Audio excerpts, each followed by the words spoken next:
ويا مساء الورد، يا مساء السعادة، يا مساء الهنا، يا مساء كل حاجة حلوة على عيونكم يا أجمل إخوات وأجمل متابعين وأجمل عيلة وأجمل سند بعد ربنا. ربنا يخليكم ليا ويديمكم نعمة في حياتي. اللهم صل وسلم وبارك عليك يا سيدي يا شفيعي يا محمد. تعالوا بقى روتين حلو كده، روتين زي القمر زيكم كده. الجو حر والجو بص بقى مش عايزة أقول لكم مخلي الواحد كسلان بطريقة والله العظيم فظيعة. يمكن الشتاء كنا بنقوم نتحرك نعرق ونتدفى وبيبقى ايه مية مية، اما الحر ده مش لاقيين له علاج خالص. فربنا يا رب يرحمنا ويكفينا شر عذاب النار يا رب، اللهم امين. تعالوا بقى فيديو حلو كده زي القمر زيكم كده. نبدأ بالصلاة على سيدنا محمد. اللهم صل وسلم وبارك عليك يا سيدي يا محمد. طبعا هنا كنت بعمل الاجنحه اللي انا كنت جايباها ومصوراها معاكم. بص حبيبه قلبي منك ليها، بالنسبه لفيديوهات الروتينات انا هعملها وانزلها، بس انا عندي فيديوهات بس انزلها لكم. وبعد كده ايه فيديوهات الروتينات ما تستعجلوش على نعمل احلى روتينات وروتينات تشجيعيه. مش معنى ان بيتك صغير او معنى ان بيتك على قده زي حالاتي كده ان احنا هنكسل، بالعكس ده احنا هنخلي بيوتنا دي جنه قسما بالله. رغم ان هو بيتي ضيق ويعني العفش على قده وانا راضيه الحمد لله، بس هنعمل شويه روتينات كده تخليكي يعني ما شاء الله تتشجعي وتقومي تعملي. فانتي لو انتي عايزه تعملي روتينات اصبري شويه، يعني خدي كلامي ده ثقة من اختك، اصبري شوية لان هتعملي دلوقتي هتتبهدل. فاكنك يا ابو زيت ما غزيت زي ما بيقولوا. فاحنا نعمل ايه بقى؟ نعمل الحاجات التقيلة قوي اللي هي ينفع تتركن، وبعد كده الحاجات الخفافة دي يا ستي قدامك 10 ايام تعمليهم في قلب ال10 ايام. لو انت كل يوم هتمسكي اوضة قسما بالله هتخلصيها. يعني ايه اوضة؟ يعني تجيبي من فوق لتحت كده. يعني انت لما تيجي تروقي هاتي من فوق من فوق الدواليب لغاية تحت الدواليب وتحت السراير، ما تجيبليش من تحت لفوق. فاهماني؟ يعني انا كده ما باجي اروق بجيب من فوق لتحت، من اول المراوح الدواليب الارضيات تحت السرير كده. عندك 10 ايام ان شاء الله اعمل لكم تقسيمه حلوه قوي قوي قوي تخليكي تنجزي معايا قسما بالله. لو يومين اتنين هتقلبي شقتك دي وتخليها زي العسل وزي الفله كده زيك. تعالي بقى هنا بتعملي ايه يا ام رودي؟ بصي حبيبه قلبي انا كنت جايبه انطار بصل ماشي. وقسما بالله الانطار البصل ده يعني عليه وش ما يعلم به الا ربنا. مش عارفه انا ايه حكايتي مع الوش اللي بيجي لي له النهارده، بس الحمد لله. كنت جايبه انطار بصل تمام. قلت ده انا لو سبته يومين ثلاثه، طبعا انتوا عارفين الواحد لما يبقى عنده مشاكل عنده نكد عنده حاجه وحشه الواحد بيبقى مكسل جدا يعمل اي حاجه بيسيب الحاجه كده. فانا لو سبته هيبوظ وهيترمي، وطبعا الحاجه غاليه. طبعا احنا كنا جايبينه، اللهم صل على سيدنا محمد، احنا حاجزينه من اول ما قالوا يا تقليع يا بصل كنا حاجزينه ب 350 الاول. فالراجل اتأخر علينا قال لنا ب 450. قلت له خلاص ابعته بقى قبل ما يبقى 550، اما يكون عندي هيكون احسن. لكن طول ما هو عند التاجر هناك بيعلي براحته بقى وبيزود في السعر. فدوت بيكون 60 كيلو، هو كده الانطار معروف 60 كيلو. حاولي تجيبي البصلة الصايمة. يعني ايه البصلة الصايمة يا مرودي؟ البصلة اللي تكون في قلب الارض مش مزروع معاها حاجة، يعني تكون مزروعة بصل فقط ومسقية مرة واتنين وتلاتة واربعة. ما تستعجليش تاخدي البصلة اللي هي بتتسقي اول وتاني مرة وبعد كده بيقلعوها، لا دي والله ما هتعيش معاكي. جبتها السنة اللي فاتت ما قعدتش خالص والله، ما كملش عليها شهرين ولقيت البصل كله ضرب وكله باظ مني. يلا الحمد لله. جبت بقى البصله الصايمه دي، ولا تجيبها كبيره قوي ولا صغيره قوي. فطبعا انا مفيش مكان احطه تحت، وتحت الجو ولعه، فبصراحه مش لاقيه مكان احط فيه البصل. فخليت جوز الله يبارك له استغل لي كده مكان فوق عند الطيور، طبعا بعيد عنهم خالص. ما تقلقوش وما تخافوش.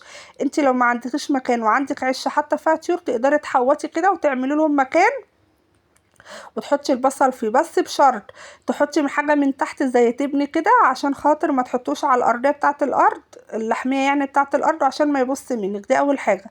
تاني حاجة عايزاكي كل اسبوع كده تقلبيه. يعني ايه تقلبيه؟ يعني بصي لو في بصلة بايظة تشيليها تقلبي، هاتي اللي تحت فوق واللي فوق تحت. لازم تعملي فيه كده، تقعدي تقلبي كل شوية، لانك هتسيبيه كده على بعض شهر اتنين تلاتة هتلاقي فيه بصل من تحت ضرب، واللي من تحت ده ضرب هيبوظ لك الايه البصل كله. فانا خليته عامل زي نظام كده صندوق من اهو حاجة بسيطة كده على قد الانطار بس عشان احطه فيه، عشان البصل ايه ما يبص مني ولا يضرب منه. طبعا الجو حر، بس الاوضه دي الوحيده اللي ما بيدخلها الشمس قد كده. يعني بعيد عن العشش اللي انا عاملاها دي، الوحيده اللي بتبقى ايه الظل بتاعها نسبته اكتر من نسبه الشمس فيها، يعني بتبقى ضله وحلوه كده. اتصرفي، ما تجيبيش الحاجه وتهمليها، لا هاتيها وافرديها كده ونقوديها. الحاجه البايظه اركنيها على جنب، الحاجه الصغيره نزليها استعمليها اول باول. لو هتضربيها في الكبه وتعينيها في قلب الفريزر عادي هتستحمل معاكي، ووقت ما تيجي تطبخي تطلعي. انا بعمل كده، لو في بصلايه صغننه بلم البصل كله الصغير على جنب وبروح ضرباه في الكبه ومخزناه، ما بيجرالوش حاجه قسما بالله، وتطبخي بيبقى زي العسل. طبعا احنا كنا فوق السطح بقى، كان امتى الكلام دوت؟ كان حوالي الساعة 9 بالليل، لما جوزي جه من الشغل كده بالسلامة.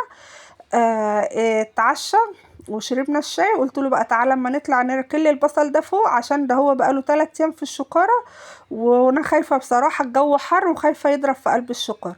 طلعناه وعملناه فوق زي ما انتوا شايفين. طلينا بقى على الحلوين الكتاكيت القمر دول.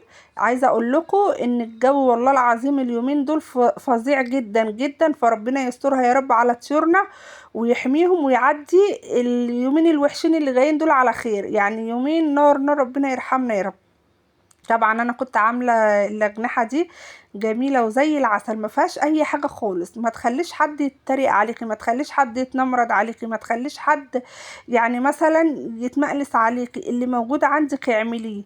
الست الشاطره اللي ما تحتاجش من حد حاجه، الست الشاطره اللي ما تفتحش بيتها للشيطان. يعني ايه؟ ما تسمعيش لدي ولا تسمعي دي، ولا تخلي واحده تنغص عليكي عيشتك، ولا تخلي واحده تخليكي تكرهي حياتك. بالعكس، كل ما يعني مثلا لو حسيتي ان في واحده بتتكبر عليكي وبتتنك عليكي، اقسم لك بالله انت احسن منها 100 مره. وحياتك وعيشتك وكفايه نظافتك من جواكي، وكفايه طيبتك، وكفايه اسلوبك. يعني مش اي حد يتكلم معاكي كلمتين تاخدي كلامه ثقه وتقولي لا ده عنده حق، ده مش عارفه ايه، لا. البطران قطران في الزمن ده. ارضي باللي ربنا كاتبهولك وقولي الحمد لله. كل عطايا ربنا جميلة والحمد لله. أهم حاجة الصحة والستر الستر، مش عارفة اللي جرى. أهم حاجة الصحة والستر وراحة البال. والله العظيم اقسم لك بالله، ولا تقولي لي فلوس ولا تقولي لي اي حاجه. طول ما ربنا عاطيك الصحه والستر وراحه البال بالدنيا بحالها. كفايه بس ايه؟ ولادك ما شاء الله تشوفوهم متفوقين في المدارس ودخلتهم عليكي بالدنيا. كفايه ان ما تشوفيش حاجه وحشه في ولادك. ربنا يا رب يجبركم في اولادكم ويخليهم لكم وينجحهم لكم، ويجعل تعبكم ده بفايدة. طبعا عملت الملوخية زي العسل كده، اقسم لكم بالله. شوية الاجنحة دول طلعوا شوية شوربة، ولا تقولي لي لحمة ولا تقولوا لي دي كرومي ولا ده كربط. وحياة ربنا الاكل البسيط ده هو ربنا بيجعل فيه بركة كده، ما اقولكوش بينزل البركة في قلب الاكل. طبعا كنا والحمد لله. ودي الشوربة انا عيناها بستغلها لأي حاجة. شوية بشاميل، هعمل صينية رقاق، لو هعمل والله رز وطبيخ كده هو من غير فراخ خالص، بستغل الشوربة دي أكنك عاملة الرز والطبيخ ده أكنك عاملة جنبيه فراخ. وفضل ونعمة من عند ربنا. طبعا احنا كنا والأكل كان زي العسل والله، ما كانش بس ناقصه الا انتوا تيجوا تاكلوا معانا والله بألف هنا وشفا يا رب.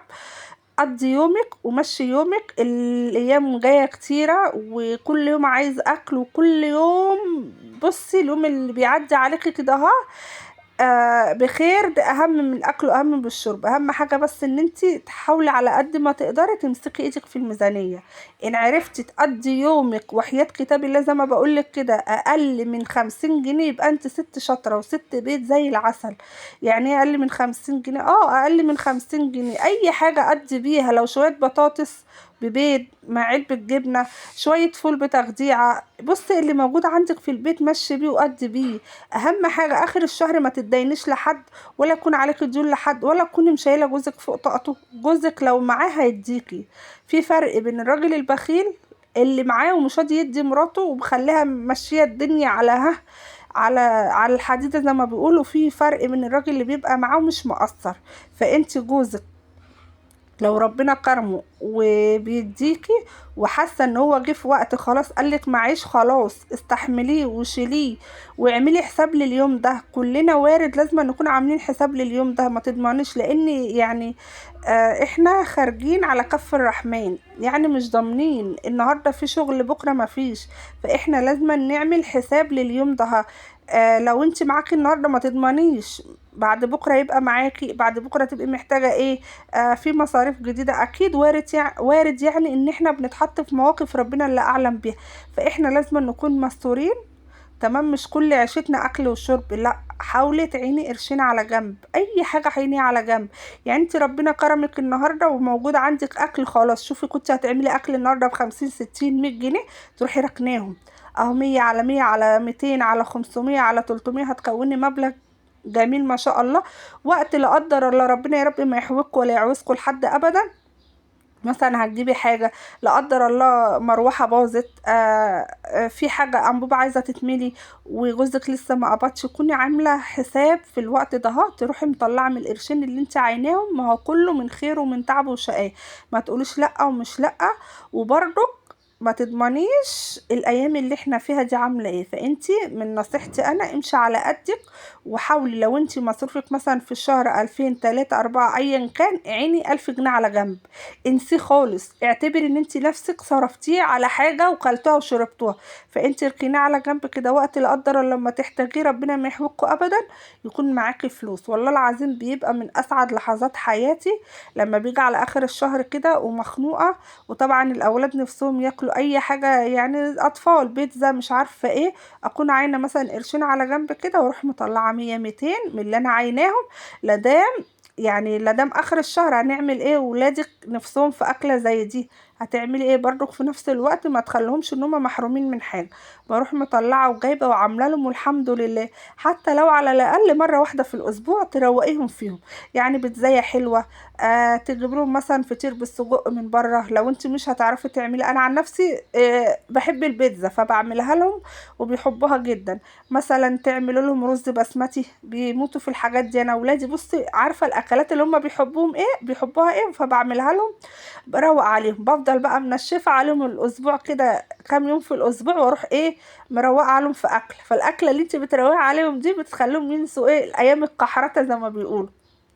طبعا انا دخلت على المطبخ، شكله لا يسر عدو ولا حبيب، بس يعني الحمد لله هلم ده كله. بص انا ما يشغليش حاجه في الدنيا خالص، احنا قدها وقدود، قسما بالله لا دام فينا الصحه قادرين نهد البيت ده ونبنيه على ايدينا طوبه طوبه، يعني الحمد لله الصحه اهم من كل شيء. طبعا المطبخ الدرج الصغنن ده قريب من ايدي، كل ما بكون في حاجه معايا بروح ايه هتفاها فيه هتفاها فيه. باجي انا بقى في يوم بقى وقت ما اقول له لا كفايه انت اتمليت بقى حاجات، انا مش عارفه ايه الحاجات دي وايه اللي جابها، بروح جايباه بقى مروقاه ومستفاه ومظبطاه ومظبطه المطبخ. بصوا ما اقولكوش بقى ولا مطبخ العروسه، اي نعم شويه الادوات عايزه تتجدد، بس ان شاء الله مع الوقت ومع الزمن كل حاجه هتتجدد للاحسن، وطول ما في نيه كويسة من جوانا ربنا هيرضينا ويجبرنا وهيجبركم برضه، وعلى نياتكم ترزقون الحمد لله. طول ما نيتك خالصة لربنا، وطول ما انت عارفة ربنا وبتعاملي الناس كويس، وبتعاملي اقرب حد ليك قريب غريب بقلب طيب، وفيكي يعني وفيكي حنان من جواكي، فربنا والله هيكبر بخاطرك وهيرضيكي من حيث لا تعلمي.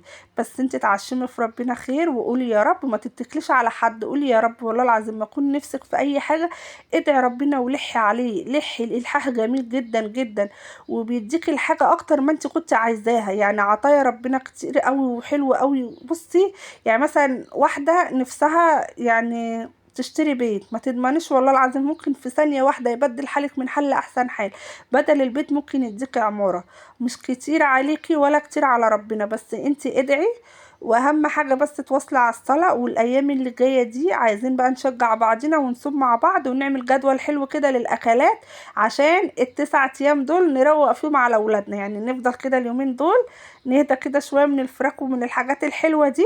لو انت جايبه فراخ خليها للايام الحلوه دي، ايام صوم، وصومي ولادك وخلوهم يصوموا ويتعودوا على الصوم، هتاخدي انت الثواب وربنا هيجازيهم خير، وغير البركه اللي هتخش عليكي وتخش على جوزك والرزق الكتير اللي هيملى بيتك. والله العظيم اسمعي مني انا، لو في حد في البيت بيصلي وبيصوم ما تعلميش ربنا بيرزقك من تحت راسه هو، لان انت ببركة ربنا انت اللي يعني ما شاء الله انت اللي فاتحة للرزق ده باب، من ناحية الصلاة والصوم والاستغفار والعبادة والصدقة البسيطة اللي انت بتخرجي. يا رب لو 5 جنيه خرجيها والله العظيم هتبعد عنك اي حاجة وحشة وعن جوزك وعن عيالك، وهتفديكي من كل حاجة وحشة.